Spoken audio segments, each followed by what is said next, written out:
Hello everyone and welcome to our module on bacterial identification.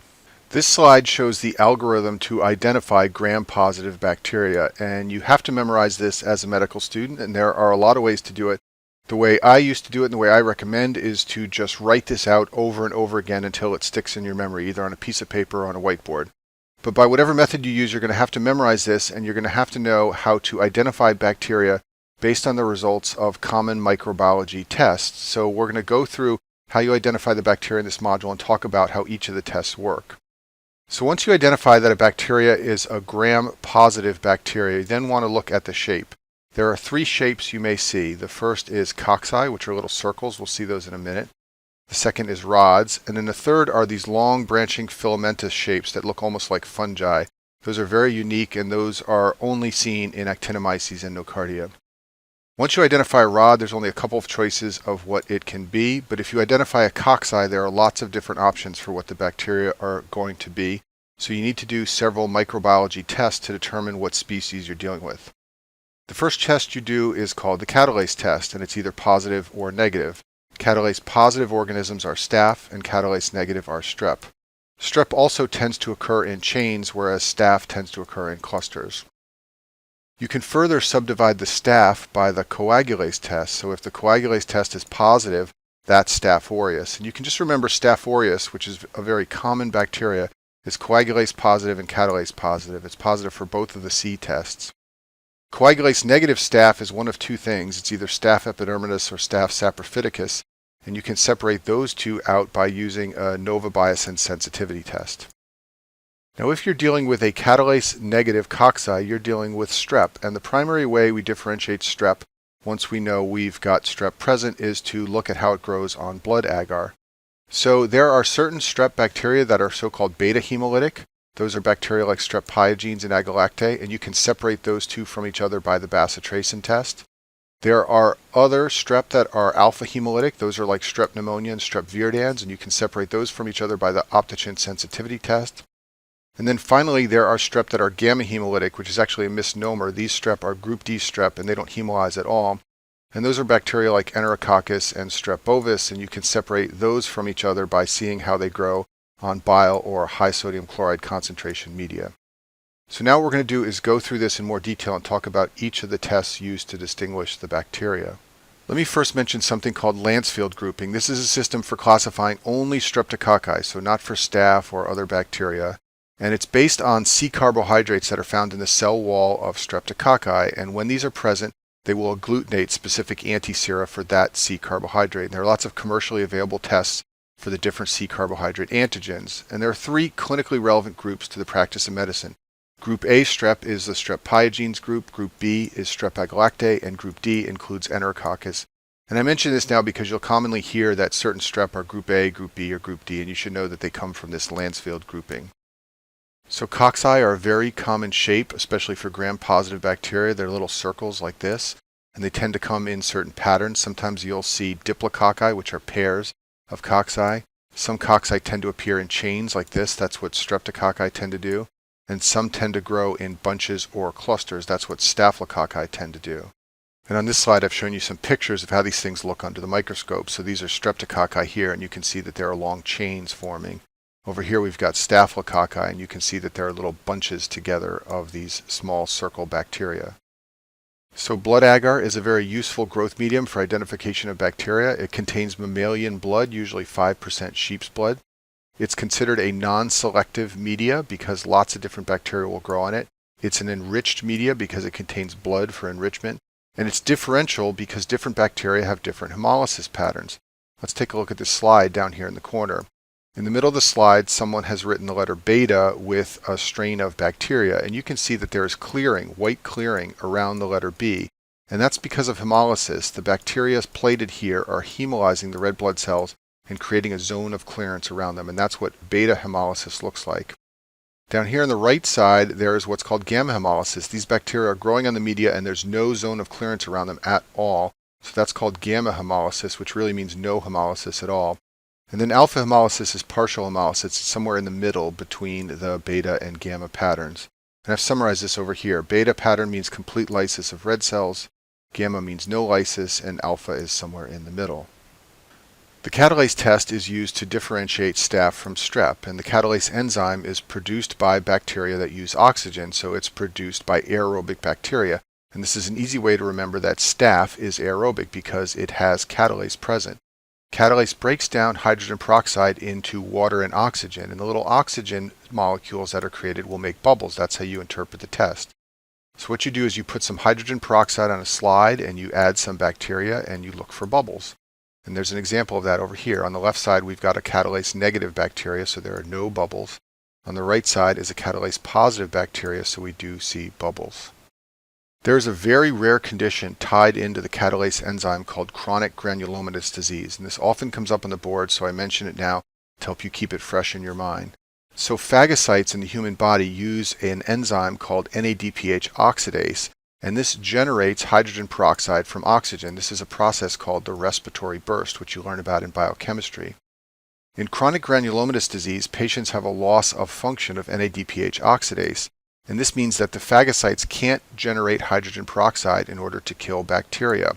Now, if a person has one of these loss of function NADPH oxidase mutations and they get an infection with a catalase negative bacteria, they will be okay. That's because the catalase negative bacteria generate their own hydrogen peroxide, which the phagocytes can then use despite the enzyme deficiency.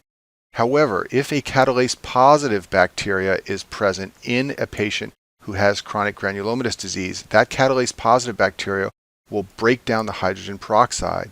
This means the host phagocytes will have no hydrogen peroxide to use, and the result will be recurrent infections. And there are 5 organisms that cause almost all of the illness in patients with chronic granulomatous disease, and that includes Staph aureus, Pseudomonas, Serratia, Nocardia, and Aspergillus. And these are all catalase positive organisms. And you should know that Staph aureus is catalase positive because that's how we identify it in the gram-positive algorithm. You may not know that all the rest of these are catalase positive, but you should at least remember that Pseudomonas is, because that causes a lot of infections in patients with CGD. So the next test we'll talk about is called the coagulase test, and this differentiates Staph aureus from other staph, so-called coagulase negative staph. What you do is you put a bit of rabbit plasma in the tube and you add bacteria. If coagulase is present on the cell surface, it causes fibrin clots to form. So coagulase positive organisms like Staph aureus will show clumping of blood as clots form. Coagulase negative organisms will show no clumping. Next test is the novobiocin sensitivity test, and this differentiates Staph saprophyticus from Staph epidermidis. And the way you do any antibiotic sensitivity test for bacteria is you plate the bacteria on agar with a disc of the antibiotic present. In this case, it's a disc of novobiocin, and then you look for clearance around the disc. So let's look at this picture down here on the right. The white circles are discs impregnated with antibiotics. On the left side, bacteria are growing right up to the edge of the disc, and that's because they are resistant to that antibiotic. They're able to grow even in its presence. On the left side, the bacteria have a zone of clearance around the antibiotic disc. That's because they're sensitive to it and they can't grow up to the area right next to the disc. So bacteria that are resistant to novobiocin will grow near the edge of the disc, and bacteria that are sensitive will have a large zone of clearance around the disc. Next test is the bacitracin sensitivity test, and this differentiates group A strep from group B strep. Bacitracin is an antibiotic that interferes with peptidoglycan synthesis, and you may know that you can buy it as an ointment for the treatment of skin infections. Bacteria vary in their susceptibility, and the technique for using this test is the same as what we talked about before. You plate bacteria on agar with a bacitracin disc, and you look for clearance around the disc. So resistant bacteria will grow near the edge of the disc, and sensitive bacteria will have a large zone of clearance around the disc, telling you that the bacteria is sensitive.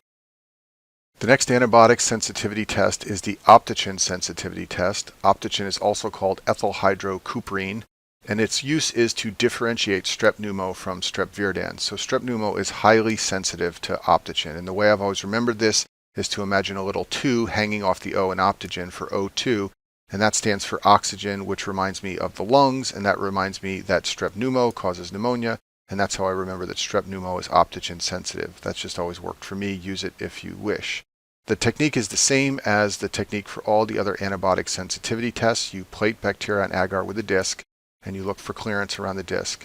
If it's resistant, like strep viridans, growth will be near the edge of the disc. If it's sensitive, like strep pneumo, there will be a large zone of clearance around the disc. Next, we're going to talk about this group of bacteria down here, the so-called Group D streptococci. And they're called gamma hemolytic because they often don't hemolyze blood agar, but in reality, their hemolysis patterns are variable. If you leave them on the blood agar long enough, you may see some beta hemolysis or alpha hemolysis. And really, the way we identify these bacteria is often not by the hemolysis pattern, but by some other techniques we'll talk about now. So bile esculin agar is a selective growth media for both of the medically important group D strep. Both enterococci and strep bovis will grow on this medium. It contains bile salts which inhibit most gram-positive bacteria except for these two. It also contains esculin, which is a substance that's hydrolyzed by group D strep, and this turns the growth medium dark brown or black. So if you have a bacteria that is a gram-positive cocci and you put it in a tube of bile esculin agar and the bacteria grow and turn the media dark brown or black, then you know that you are dealing with group D strep, and this is the way it can be done in a microlaboratory. Once you know you're dealing with a group D strep from the bile esculin test, you can plate it on sodium chloride media, and this will differentiate Enterococcus from non-Enterococcus group D bacteria like strep bovis. So Enterococcus is what we call salt tolerant, and it can grow in high salt concentrations.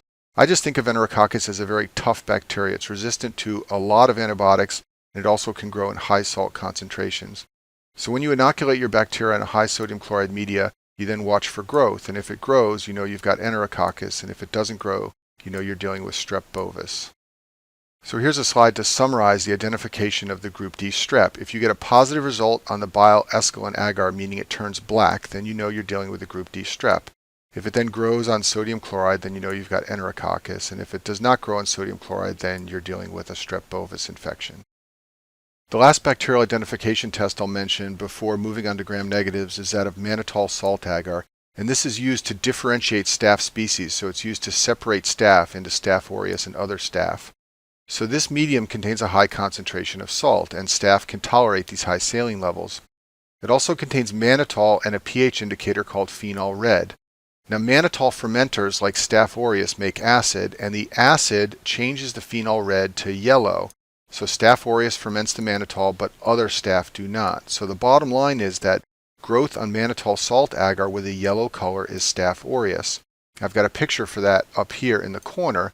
So in the bottom there's Staph aureus growing, and the phenol red has been turned to yellow by Staph aureus. We've got some other kinds of staph in the other parts of the growth plate, and they are not turning it yellow, they are staying red.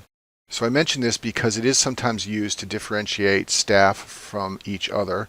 And also I mention it because I don't want you to confuse this with the salt test for group D strep. This is a very different salt test used for staph.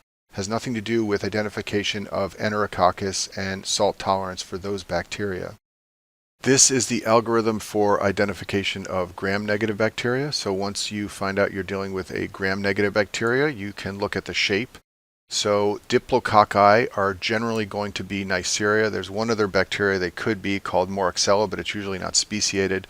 Once you know you're dealing with Neisseria, you can differentiate those by whether they ferment maltose or they do not ferment maltose.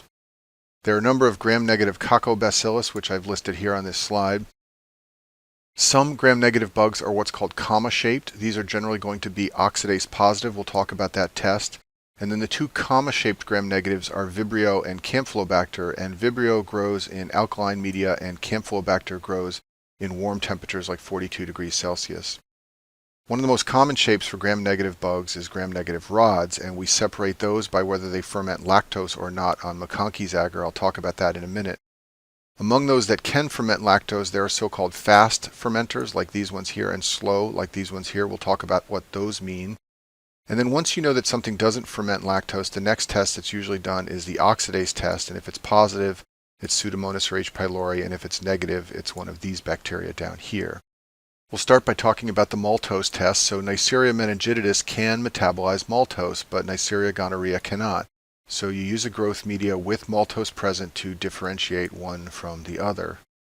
The ability to ferment lactose is generally done by growing bacteria on McConkey's agar. This is a selective media for gram-negative bacteria. It contains bile salts that inhibit the growth of gram-positive bacteria. It's also a differential media for lactose fermenters because lactose fermenters produce acid, and this will turn the agar pink. Non-lactose fermenting bacteria will grow as colorless colonies.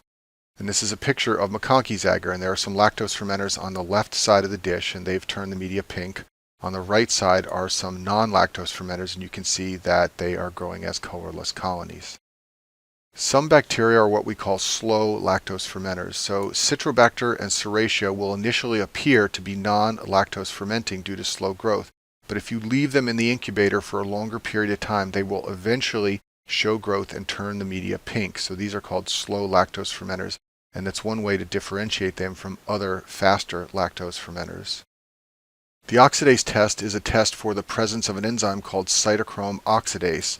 So it's very simple to do. You take bacterial colonies and you place them on paper discs which have an indicator present for the presence of oxidase. And if it's present, you will see a color change occur. And then you know you're dealing with an oxidase-positive bacteria.